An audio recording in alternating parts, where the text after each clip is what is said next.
One of the things that I've really tried to make a part of my work as a scholar and researcher is to address problems that are of pressing public interest, right? And so with the Black Men's Knowledge Project, we of course know the statistics um, and the attention right now that is thrown upon black men. And it's been there all the time historically, it's been there in one form or another, but you know the stats now. So, high rates of incarceration, low rates of participation in higher education, single parentage, low wage work, underemployment. We could go down the list, right? So this is a group of people, this is a community of people who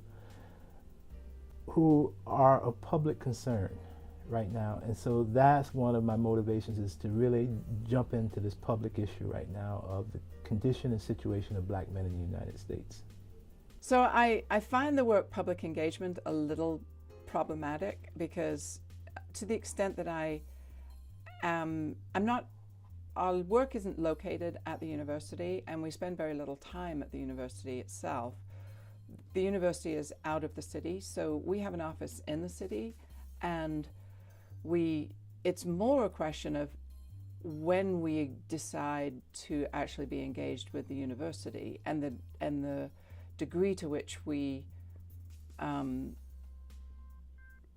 negotiate with the university for how much influence or engagement they're allowed to have with us.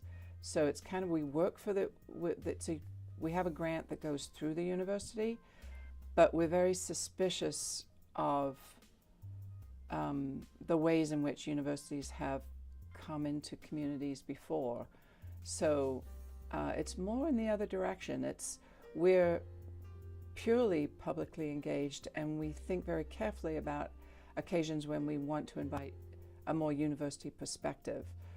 One of the challenges that I feel new scholars or junior scholars face at this time who want to primarily take up community-based research is that within the academy, there still are pockets and individuals who have the best of intentions, but are coming from different training schools of thought themselves and may not even been exposed to community-based research. So that said, we'll make comments that are comments such as, I've been told, you could do community-based research, but wait till you're tenured because you won't get tenured if you do that.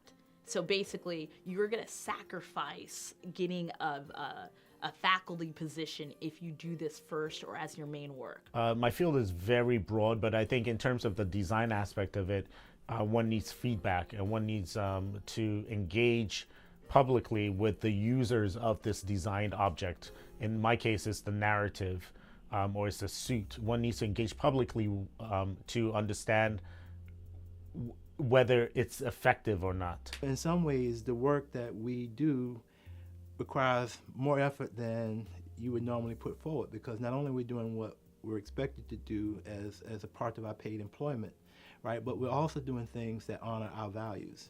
And sometimes those aren't tightly aligned, So I think it's important to take the time to work through those, to keep those things in mind. And then finally, I would say that it's important to think about impact, the impact of our work. And so normally when we think about the impact of our work, one of the measures of impact is how many times are you cited. I'm thinking about a different kind of impact. I'm thinking about the impact that we have on people outside of the university. So for me, for instance,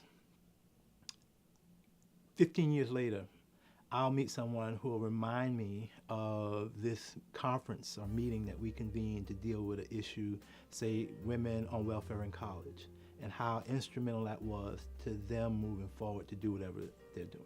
That's impact for me. That's meaningful to me. That sort of soothes my values, okay? I get letters from prisoners all the time who are writing to ask about this or that because of something that they've read that I've written. So I think it's important to think about the impact that we have on people outside of the academy or whatever we want to call it.